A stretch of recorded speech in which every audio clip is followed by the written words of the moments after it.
So ayan, ito naman yung susunod natin, yung Hanabishi. Ayan, ito nyo. Ayan. So itong leg nito, hindi niya sa kanya yan. So ngayon, tatanggalin natin yung mga guard. Susundan lang natin yung step na ginawa natin dito. So ayan.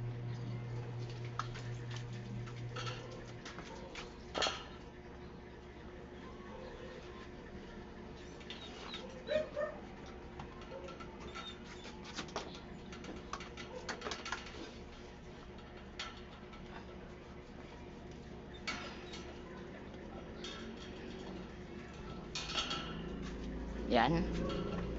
Tapos tanggal. Yan, okay na. Tanggal na. At yan, madumi talaga. Tapos yung LC, tanggalin natin.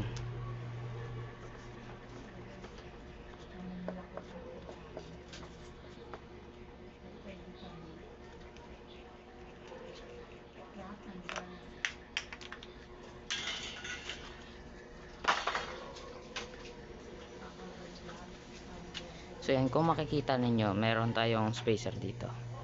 Yan. Alam nyo kung bakit? Nilagay ko yan dyan kasi maliit yung LC na nilagay ko. Hindi na kasi sa kanya yun. Kaya nilagyan ko siya yan. Tapos, sunod tayo. Ito. Tigas. Gamit tayo nito. Pukpukin ng dahan-dahan.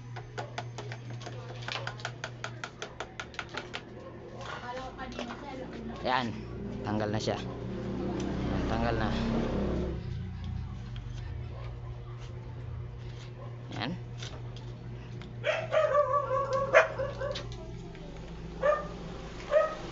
Tapos tanggal yung guard. Yan.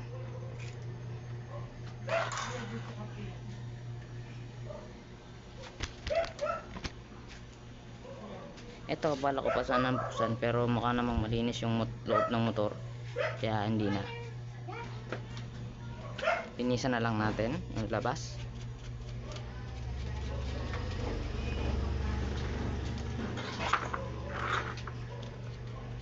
Yan, kaya rin siya may wire na may electrical type kasi DIY lang yung switch. Yan.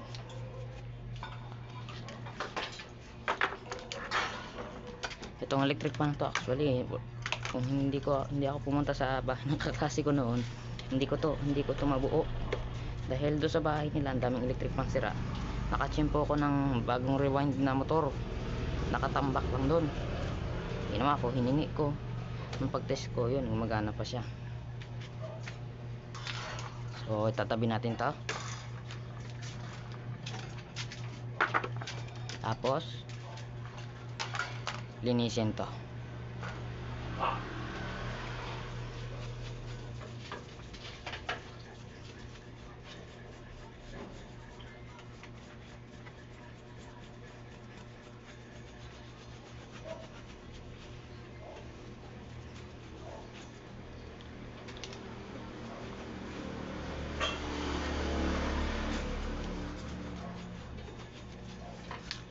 Yan, malinis na yung LC.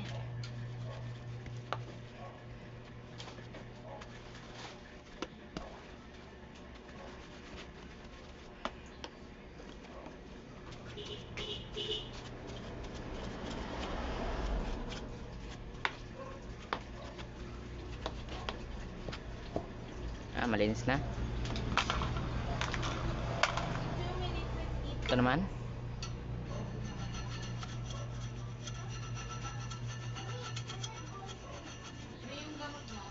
yes.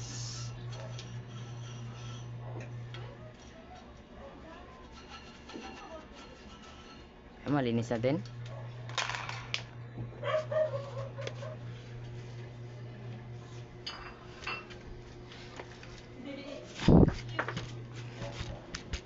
I-assemble na din natin.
Kumain na kayo.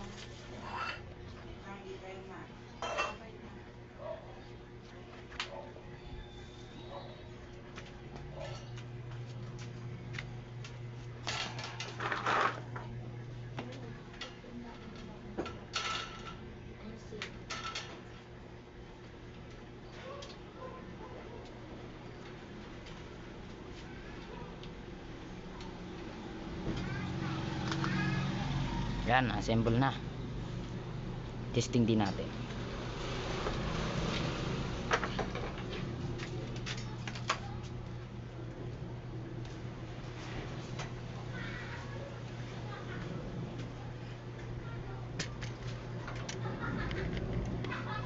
Yan, iwan na natin sa number 1.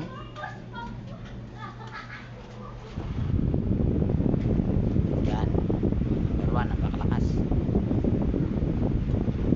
Number 2 malakas din. Number 3 malakas din. So yung swing niya hindi ko na testing dahil nagsiswing naman yan. So okay na, okay siya.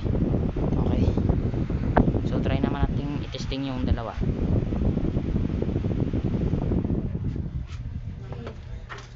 Andito na sa pinag nakain. Wait.